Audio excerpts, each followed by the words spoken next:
Two kinds of Griha Pravesham generally celebrated in India. When a woman gets married, she will do Griha Pravesham, that is, she'll enter her husband's house, it's a big event. Not anymore because they've already lived together, Otherwise, it was a major event.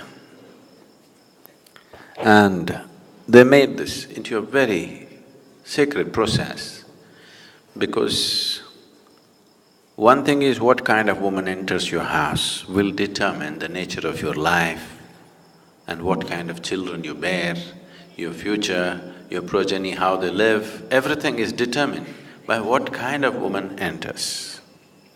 That's one thing. Another thing is how she enters also determines, whatever kind, how she enters is very important.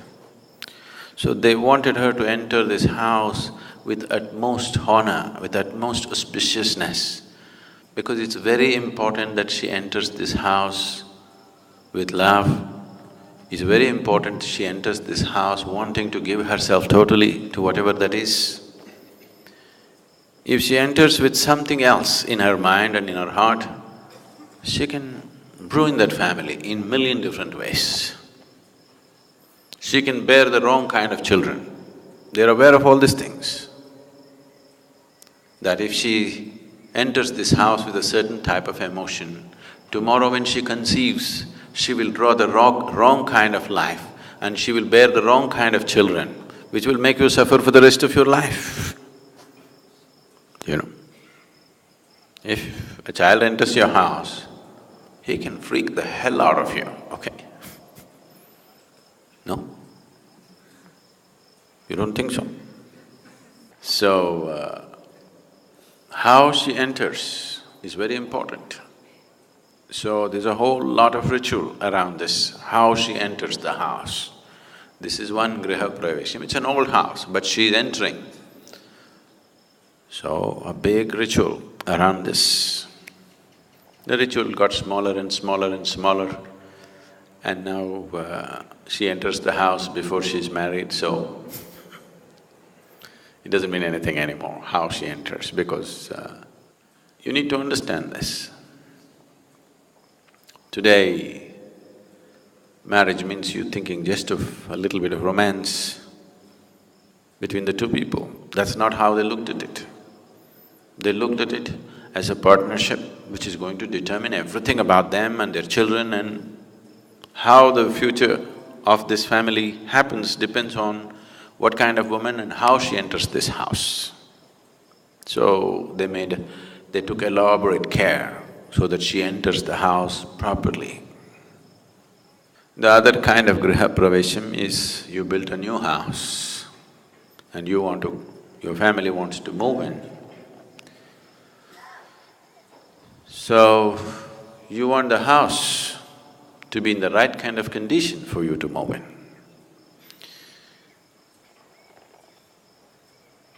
The design of the house, the aesthetics of the house, what kind of paint, what kind of this, all this is different. That is also important.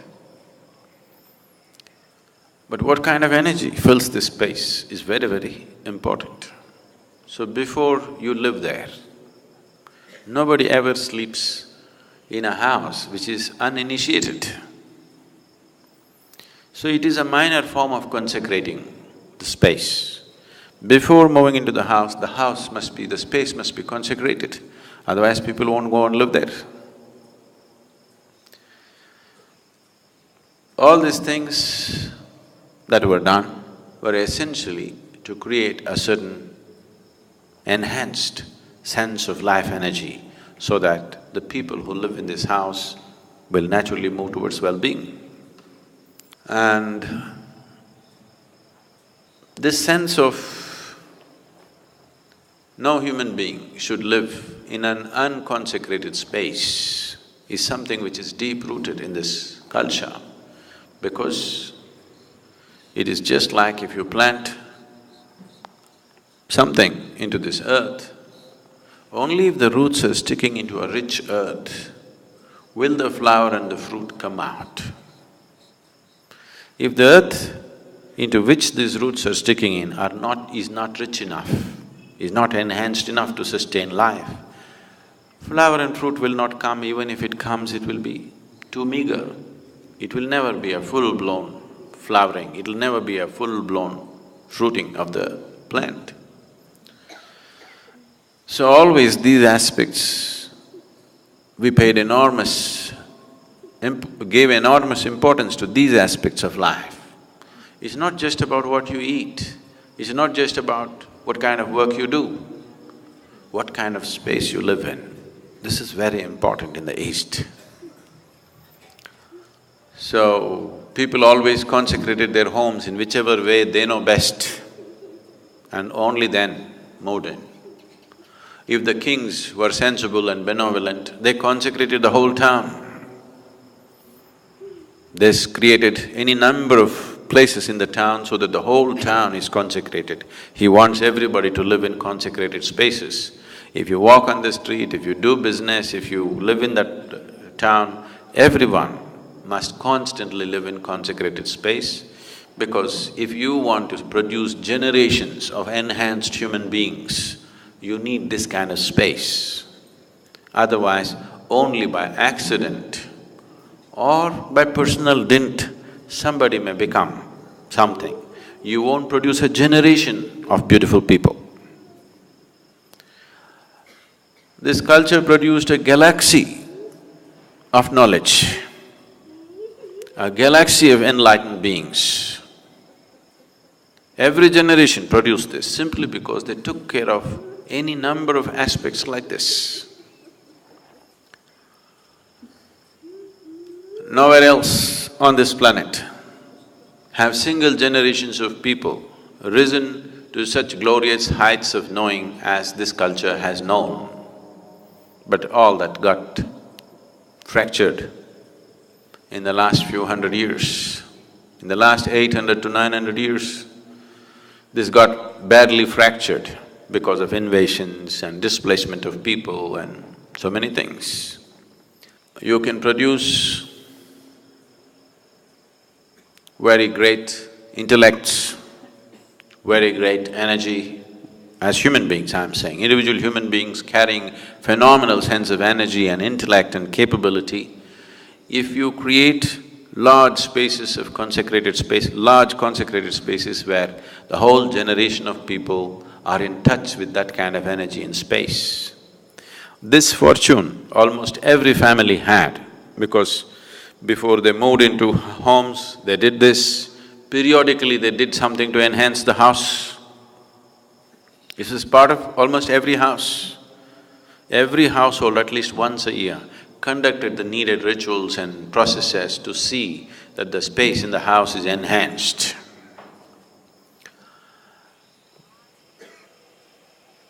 A basic understanding, or rather an essential understanding of how to generate a conducive atmosphere for a human being to grow to his full potential. When we say a full potential, today's world is thinking of full potential only as how much money can he make. Their idea of success has become so rudimentary. Modern idea of success is unfortunately extremely rudimentary and gross. How far can you climb in the social ladder? How much money have you made? This is all the idea of success. So, the idea of success was not like this, it was very broad-based and very profound. Someone was considered successful only if he's in a certain state of blissfulness, if he's in a certain state of knowing about himself and the world that he lives in, and socially he's honored, and materially he's prosperous, and he's able to earn the love of his family and friends and society, only then he's considered a successful man. That's how this society looked at it. It doesn't matter how much money he had, if he did not earn people's love, they would say his life is wasted. Even till last generation, this was almost in daily conversation. People would say, what does it matter how much money you have? Have you earned people's love? Does your family love you? Does people who live around you love you? Are you honored by other people's love or not? This is the most important thing. It is not like a philosophy, it was a common thing in the society, which in a matter of 30 to 40 years, we have managed to uproot it quite substantially, you know. So Griha Pravesham was just this, that you want to create the right kind of soil for this plant to grow and flower and fruit. If it's properly done,